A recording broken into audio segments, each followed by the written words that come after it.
Hello, hello. How's everyone doing today? Good, good. So welcome. We're excited to have a great chat. So the title of this is Aligning Vision and Reality. So effective client management and XR production. So how many of you guys are in some form of XR, are leading some type of XR projects? Raise your hand. Cool. Any agencies in here? Cool. Anyone on the developer side? Cool. Like to get a good gauge of who's kind of in the room. So thank you guys for joining us. So this is, I'm Matthias. and you're from?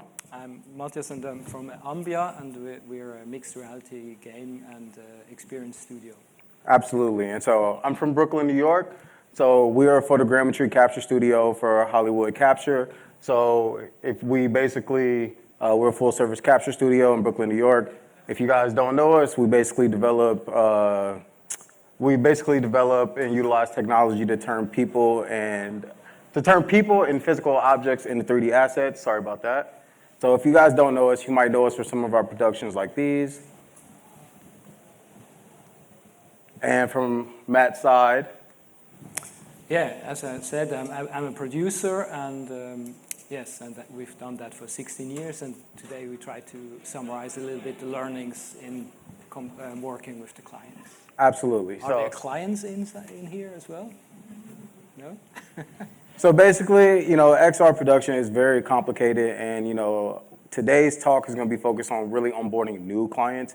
A lot of times, you have clients that already understand the pipeline, they understand the process. But when you're working with new clients, it's a fairly new world. They don't understand. They approach it more from a marketing perspective. They approach it from more of a marketing budget. They don't understand the complications that go into it. So I want to kind of give you guys a visual of some of the work that we do that will set the stage for exactly kind of what to expect in the talk.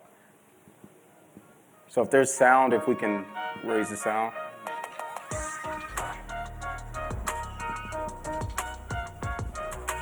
So what you're seeing is a project with Coach that we did. It's basically a 3D billboard. This was done in London in Piccadilly Square. But I'm showing you guys that simply because that took about 8 weeks to go. Most people don't understand. They'll look at it as more of a graphic designer just coming in to do like a straight project. But there's so many different components that go into that. So today we're going to break down those components to show how you can effectively keep your clients on track and keep their vision in with the reality of what the absolute budget is going to be. So today, I really want to kind of help you guys position your brand so that you guys can really, help understand how to be a monumental leader in XR production. I want you guys to better utilize your talent and your ambassadors so you guys can create more of a better omni-channel, experience. The importance of building digital hardware today so that you guys can actually effectively put some of these projects together. And then how to learn and retain customer attention so that you can effectively grow these projects. So Matt is going to really kind of talk to us about some of the projects that he's working on and how, you take this from execution to, the end of the scope. So you want to go ahead and kick it off? Yeah, so I want to make a little game out of this. So these are 6 projects we've done, and I ask you always which one you guess has like a time management problem, and then you just yell the numbers you think, for example. So the first one is an educational outdoor tour where you have to walk through the city, and it uses GPS and a bunch of other sensors, the camera, and it educates about the urban environment.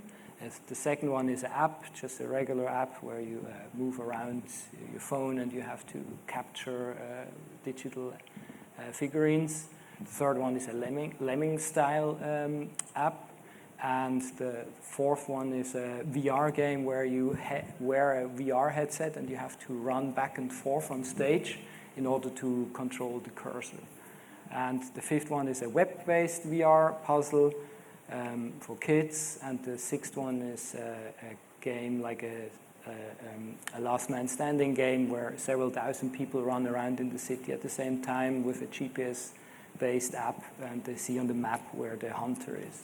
So Matt, how do you necessarily, when a client comes to you, what's the first step to the last step? Can you break us down to how you effectively work through that?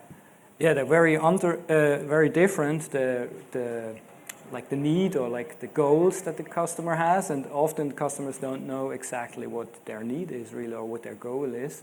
they just have some marketing goals and stuff, and then we normally do workshops. I think you do that as well, like where you try to figure out.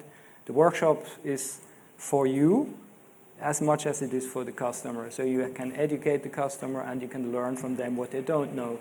And sometimes in the beginning, I always thought it's only like one directional, but it is really something that both can learn a lot, and you can use it as intelligence to understand actually what the goals could be. Right? So essentially, heavy demoing. The more demoing you do, the better it is for the client to actually see. How are you diving in as far as what they want to do, whether it's brand awareness or whether it's an actual sales campaign? What is the actual objective, and how are you, targeting that for your clients? Yeah, we do sprint, design sprints even, Wow. in 1 hour or in 4 hours, like a very dense design sprint where they do like billboard, Post-its and stuff, really that they can tell what their needs are and that we really understand what they need. Absolutely. Who of you has done design sprints with their customers? Is it something of a regular thing you do? No? What it helped us is really that if we do this, we really help also the customer to understand actually what their problem is, and then they are not surprised if they're what their goal is, and they're not surprised if another goal is actually achieved at the end of the project. Absolutely. Yeah. So eventually, most people will come, I know for us, they'll come and say, hey, we have an event. Hey, we have a project, and we need something done within a week.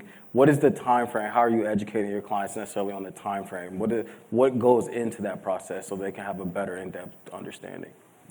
Well, everything is possible, right? So you have in the beginning idea, and everything is urgent always, and they might have the customer might have a deadline for an event that they want to have something, and the idea just came too late. And what we also do is that we listen, and in this workshop you actually understand then what their goal is, and if it's really necessary that it's next week or not. So you can play with the time, so you can tell them, hey, maybe this should be rescheduled, or you actually do something which is very reduced. You change the scope, and as we creators and producers and programmers, we're very proud and think everything is possible anyways, right? And very ambitious, but it's actually cooler if you can actually reduce it and simplify the project, right? Absolutely. So I know for us, a lot of our projects take anywhere between 2 to 2 weeks to 2 months to complete. It's a very, tedious task. So it's a lot of time getting them, focused. That's the biggest thing. How do you get a client focused? How do you get them to understand that this is something that's going to be in the long run? So we use a variety of different ways, and demoing is definitely one of the best things. We try to demo just as much as possible. We also try to really lay out from an art direction standpoint. By the time the client gets to, deep into the art direction, they're able to really kind of grasp and see what that vision is. And once you get that buy-in, it kind of works through. So let's walk through kind of the time management at XR, since we're kind of on that that subject. So you want to walk us through?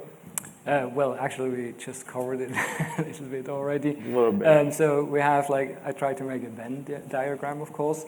So here you see the client's target, and they might have something which is within the scope of their flexibility, which is in a few days or in a few weeks. And then if you click the next slide, then you have the technical reality or the feasibility, and that might not be matching. So what you think as a supplier, you think of the delays and availability of resources and so on.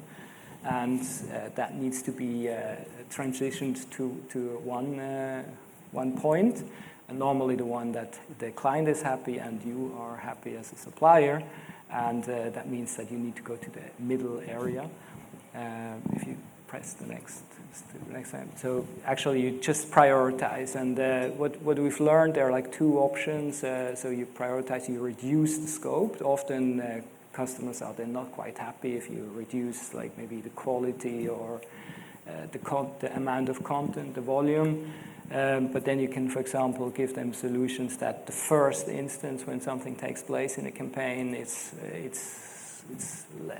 only a few parts, and towards the end of the campaign, it's the full package that they envisioned, and then you have more time to actually work in the beginning to actually deliver something. Yes. Absolutely. What are some of the challenges that you guys face? Is there anybody want to throw some things out? What are some things that you guys face? What about you? Whenever there's like certain instruments included in the ball cap that you might blend in with the hands or blend in certain ways or certain movements, figuring out how to do that in post-production so what's neat, like it was there to begin with. How are you educating that to your client in the process of working on that? Well, I've done a few, so we work a few routes to figure it out. Okay. What about anybody else? It's always time. It's always time for us. And when you say time, what do you mean? This challenge right here is just incredibly difficult, and the flexibility is not so flexible. It's really what it comes down to when we look at trying to find that overlapping feasibility versus client's flexibility. We find the client is really flexible. It's a very difficult space for us to be in. We're like, you have a great vision for this thing. We want to pare it down. Like, well, it doesn't work, and then you're threatened as a provider. Yep. They'll find somebody else who will say yes, and they'll look for a terrible experience. Maybe they'll come back to you after that, but that is the central challenge for us. Absolutely, and I think that that's the critical, solution that we all have to solve, together. It's like, how do we, better branch that? How do we better find other solutions to keep them involved through that? And again, I'm speaking more for clients that are not necessarily into XR, people who are kind of coming in from a marketing standpoint. So it's a very interesting call out there. So maybe let's do a game right now with these 6 projects. You have limited knowledge of it, of course, but which one do you think took the longest, or like was time-wise like exploding at number 6? Number 1, yes. We got number 1, we got number 6. Yes, so we can maybe show it. So the number 1 took very long because of the content, the amount of content, and of the stakeholders that were involved. So like the gardeners and different governmental bodies wanted to review everything, so that was terrible. We thought like technically it would be easy. And like the map-based thing, we had this hard deadline which helped us prioritize really good. It also involved some crunch time. It's why we managed to do this. It was really in 8 weeks. We also got some flexibility with submission. The submission date for the native app was also maybe like the time to review, that Apple reviewed the app was taking us maybe 1 or 2 weeks away. And so we actually didn't have the full two months. And then we prioritized and made some things web-based with iframes so that we could add the content later on in this time. So it was really packed, yeah. And yeah, what's also dangerous, like in the last one, if you go back one, what was also dangerous is this open exploration, which took us very long. Like we didn't have a plan, and we had technical novelty that we couldn't judge or like estimate really well. Absolutely. Are those M's months? Yeah, sorry, months, yeah. I didn't know how to abbreviate. It's $9 million to do. So how do you guys get this right here? Like, people come, they don't necessarily have the best budget to kind of work with, but they still want to kind of create things. Did anybody get this? So again, walking through this, you want to walk through a little bit more?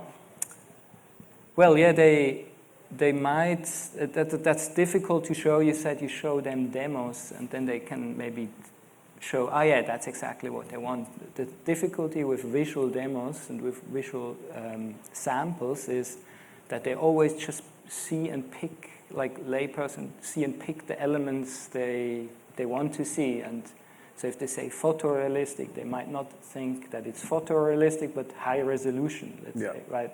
And not pixelated, but they want to have it like Pixar, not like photorealistic. And it's completely confusing, and you have to do this in this workshop that you really challenge them and ask them what they really want. And then you can help them prioritize together which of those elements they actually really care about, and then you can reduce the complexity of the project. So that's a little bit the Absolutely. attempt to show with these arrows, yeah. So one of the things for us, being a capture studio, it's easy for us to put that actual person into that environment. So we'll have them come to the studio, we'll have them get scanned. When we deliver that model, obviously we're not gonna go through the work of putting that model, activating it into an actual environment, but just giving that model of themselves, they see themselves in a photorealistic, like, you know, simplistic way, and it helps them picture them. And then once they're able to picture themselves, they're able to see into that vision. So if you guys can find a way to take your client and actually personalize it, to put them, their brand, their logo,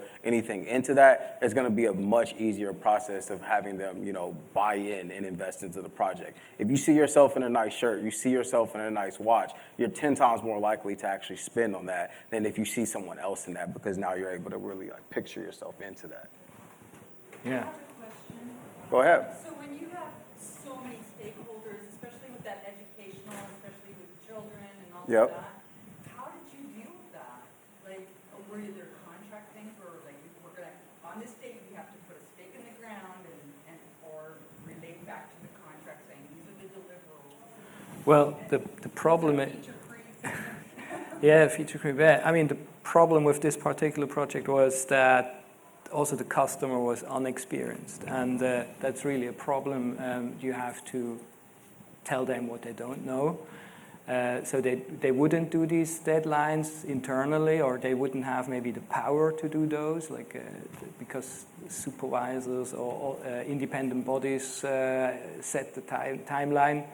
So you just have to tell them that it's possibly too ambitious to have like a delivery date. So you have to be very conservative. If you feel a little bit, oh, there are so many stakeholders, it's governmental or like big corporations, and you see different departments, and the person is maybe a junior position, the project person, junior position, or a little bit unsure, then that's alarm bells that it probably takes just long, because the person also cannot make time for it internally for the person itself.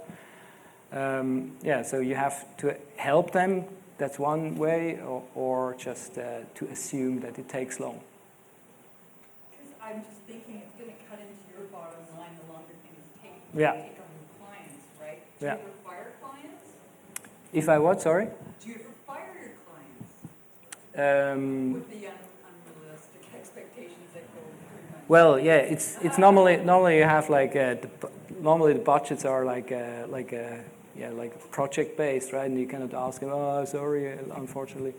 But what you can try to do is like packages or stages, like in sprints with this agile method, that you have every like little milestones, and then you agree that this took longer, so we take away a feature in the future or something like that.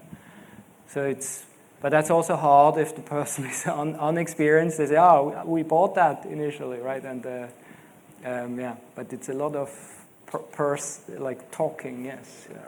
I think that's when like the discovery session has to be very thorough, very in-depth. Like before you go down that rabbit hole, you need to make sure that all parties are aligned, make sure you know what stakeholders are really like the key stakeholders to be there. And one thing I like to do is have those contingency plans already in place. If you have pre-approved contingency plans, this is what the script is, this is how we're gonna stick the budget. That way you're not deviating or getting off course from anything like that.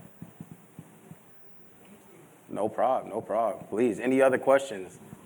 Do you have projects that a client's request kind of push you to go on to understand new workflow, or kind of take on new possibilities that you're trying to explore, or you would only go with clients that kind of fits your current capacity, and then you look for the new possibility on your other free time? So you're basically asking if a project is already going on and someone wants to expand the workflow or expand the project, do we do that? Sorry, I mean kind of like when you have clients to have a request, you know that's something that goes with XR technology, but not necessarily with your current workflow. That it would require your team to learn a new skill or explore a new workflow that you haven't been worked with. I would, I mean, it's always a balance act, right? So you would rather internally book that as research and school, education, or you tell them this is out of scope and this has a cost, additional cost, or something else which is not done. We have the experience made that it's better to tell them, hey, we cannot do something else if we do this, because normally they don't have additional funding they can activate internally, but they can prioritize. And if you help them prioritizing, do you want this new idea, or and throw away the old ideas, and then they have to balance out it, right? Absolutely. I like that. I had to get up and move. It was kind of hard to hear. So sorry about that. Any other questions? Yeah, when you have these workshops with the client, what kind of questions do you ask them? Is there like a Great question. top 3 key questions to figure out what you're building? The most important thing is, like, what is your end goal? Are you trying to go from a brand awareness standpoint? Are you trying to make money? Is this an attention grabber? Like, that's just the most important thing to know. If someone is trying to make money, you can't really go out for a big brand awareness, a big PR stunt. If someone is trying to go for a bunch of brand awareness, you can explore a little bit more and have a lot more fun with that. So the most important question is, what are you trying to kind of accomplish with that? What do you want to get out of it? I know that's like from our perspective. What about you, Matt? Yeah, we use this design sprint. I'm not sure if you're aware of it. It's a book from Google Ventures, and it's like the IDEO method. So you first try to understand the problem space, and it has like these different phases. And it's really good because it's very awkward for everyone involved, because you have to reveal so much unknowns and what you don't know and what you don't like and what's not priority. You also have to understand what is off limits for them, right? So that you know that you don't ideate in this direction. So you also need to understand their political internal situation. So that's also important, so that you actually know what's coming and what's possible, and that's their flexibility. Absolutely. We got 2 more questions. I have one, just really quick. What was the legal implications about the educational outdoor tour? That's a great question. Legal. The legal aspects, well, that was done because it was governmental. It was done by the governmental legal department, and that normally is the most professional department. Sorry, was it around, I'm thinking of like the safety of the children, right? So let's say a kid does something on this little track and hurts themselves. Who's accountable? Well, yeah, it's in Switzerland. We have a little bit of different law system, but I think you can do this without much risk. But yeah, they have like a legal team with maybe 2 or 3 lawyers, and then they figure out what the risks are, and then they just mention that in the terms, in the usage terms. But normally, we don't have this suing culture. But if it would be here, of course, yeah, there's not this system of. Data collection? Yeah, that's true. We didn't have that, so it's completely offline. That was also important because they don't have data plans, right? Yeah. Sorry? Where was it based In Basel, Switzerland. Yeah. No.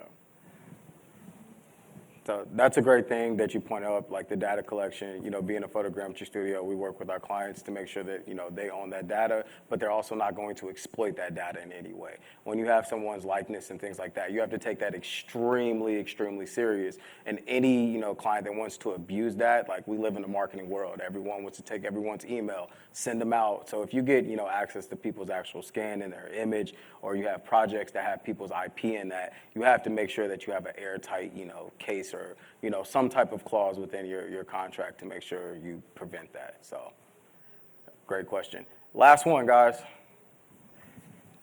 Yes.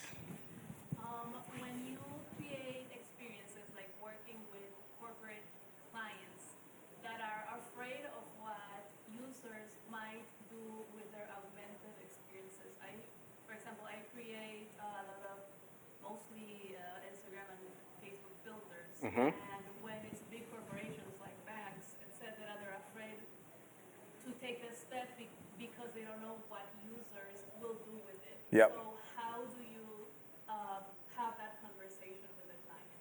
Ooh, that's actually very, very interesting. Again, that goes with that discovery session. Like, before you get into XR projects, it's just extremely expensive. So you don't want to waste money or anything like that. So when you're doing social assets or you're doing anything from a social media perspective, that's way different than running a large out-of-house campaign. So it's just really important to know exactly, again, what are you trying to accomplish with this? What do you want to do? That way we can focus the conversation and we can focus the project so that we're not all over the place, because it's just way too much money and to not be focused with that. So that's kind of from my perspective. Yeah. Anything to add in? Yeah, the discovery session, that's one of these soft skills or soft factors you have to figure out, right? Is it the person in charge? Do they have the drive to actually do a little bit of brand risk for the reward that there is? Yeah. Or if it's a conservative client that doesn't want that, and then you cannot